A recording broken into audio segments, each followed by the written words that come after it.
Nicholas Galitzine is set to play He-Man in the upcoming live-action Masters of the Universe movie. The movie is based on the classic Mattel franchise that pits He-Man against Skeletor on the planet Eternia, where medieval sword fights meet sci-fi tech. The franchise has been adapted in various ways, including the recent Netflix series Masters of the Universe Revolution. According to Amazon, Galitzine will star as Prince Adam's He-Man. The film will be directed by Travis Knight, the CEO of Leica Animation Studio, with a script by Chris Butler based on a draft by David Callahan, Aaron Nee, and Adam Nee. Nicholas Galitzine's rise to fame has been quite a whirlwind. Before 2022, he was relatively unknown, but everything changed when he landed a role in Purple Hearts, a Netflix hit. This breakthrough led to more opportunities, including his part in the 2023 teen comedy Bottoms, and a leading role in Red, White, and Royal Blue on Prime Video. He also starred in The Idea of You, an age-gap romance with Anne Hathaway, further cementing his status as a streaming star since many of his films haven't hit theaters.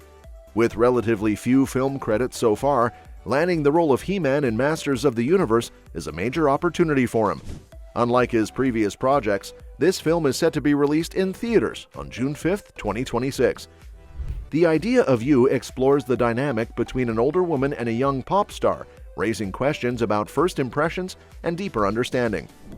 The live-action Masters of the Universe will give Nicholas Galitzine a chance to reach a broader theater-going audience. Taking on a legendary role like He-Man is a big challenge, but if he pulls it off, it could really boost his career.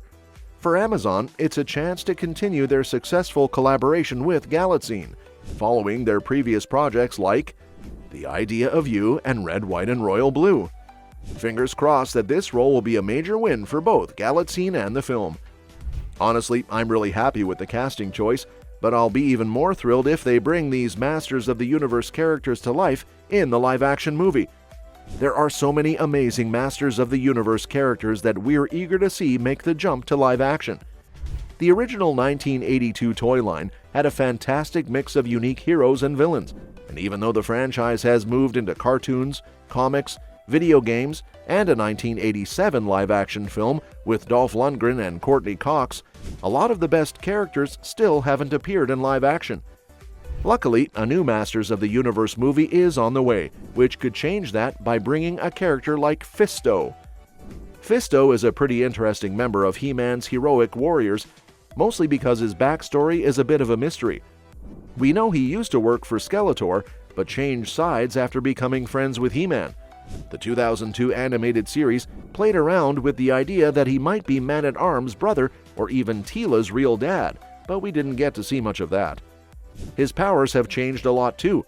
In the original series, his huge metal fist was like a projectile weapon, while in the 2002 version, he had just one giant fist and wore a gauntlet.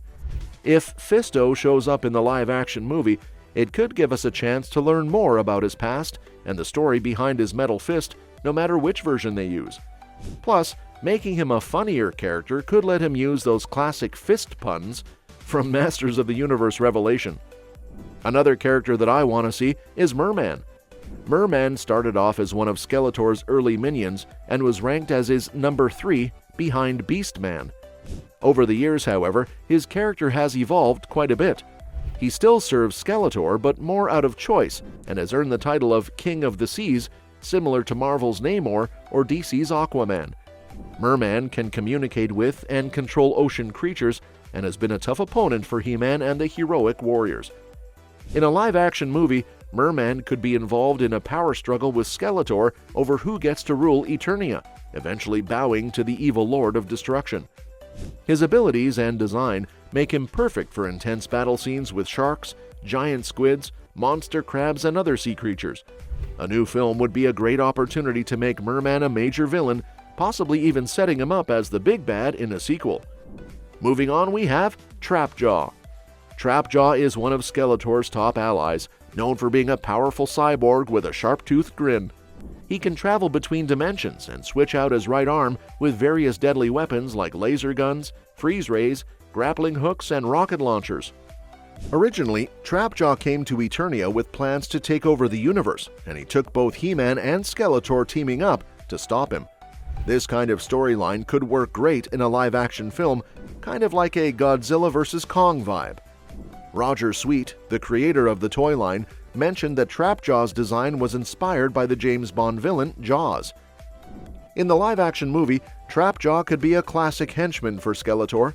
However, adding more depth to his interdimensional background or incorporating his 2002 storyline, where he was a man-at-arms for Eternos, could make the character and the film more interesting.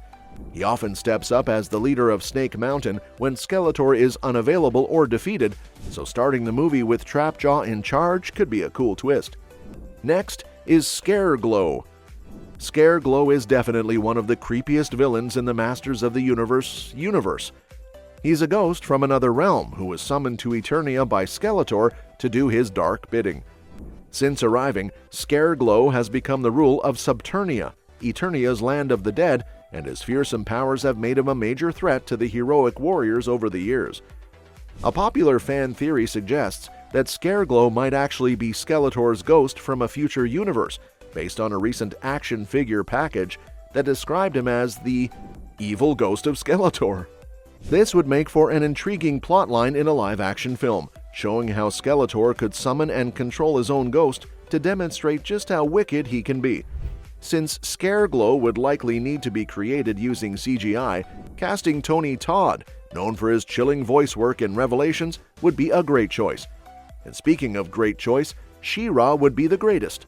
As He-Man's twin sister, She-Ra would be the perfect partner for a live-action film. Though she was initially created to attract girls to the He-Man series, She-Ra has become a significant and beloved character in the franchise. Her 2018 animated series has even outpaced He-Man's shows in terms of seasons, and she first appeared alongside He-Man in the 1985 film He-Man and She-Ra: The Secret of the Sword, which led to its own 2-season animated series. She-Ra's intelligence complements He-Man's strength perfectly, and her strategic skills would be invaluable for dealing with the schemes of Skeletor or Hordak. Adding She-Ra to a live-action film would help introduce a new generation of girls to this fantasy action world, which often doesn't appeal to them. Casting someone like Kathryn Newton or Anya Taylor-Joy could bring star power and a fresh action movie vibe to the role. Interestingly, She-Ra was originally slated to appear in the 1987 Masters of the Universe film, but the idea was dropped before production started. Lastly, we have Roboto, who is a robot heroic warrior who was first introduced into the Masters of the Universe toy line in 1985. His debut was in the Mattel mini-comic The Battle of Roboto, where he was built by Man-at-Arms. Man-at-Arms equipped him with a cybernetic heart that allows Roboto to experience human emotions and interact with others like a person rather than a machine. He's known for his bravery, even taking on Hordak in a one-on-one fight in the comics. And that's a wrap on our first look at Nicholas Galitzine as He-Man and the exciting cast and characters for the upcoming live-action Masters of the Universe movie. Which Masters of the Universe character are you most excited to see come to life on the big screen? Do you think Nicholas Galitzine will do justice to He-Man? Drop your thoughts in the comments below. If you enjoyed this video, be sure to hit that like button and subscribe for more updates on your favorite movies and shows. And don't forget to click the bell icon so you're always in the loop. Thanks for watching, and we'll see you next time.